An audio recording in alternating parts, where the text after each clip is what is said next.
So before trying to start it, I need to see what it's like inside the tank. Make sure that's not started to rust again. Let's take a bit of a pull. So this, I don't know if you can see that. It's a bit. Try to get the right angle.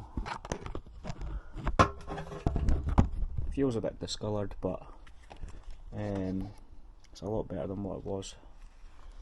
Can't really see the fuel, but it's not iron brew colour like it was originally, so it's just like a slight tinge orange, so it's probably picking up a little bit of the rust, so I think it's probably good to start at that.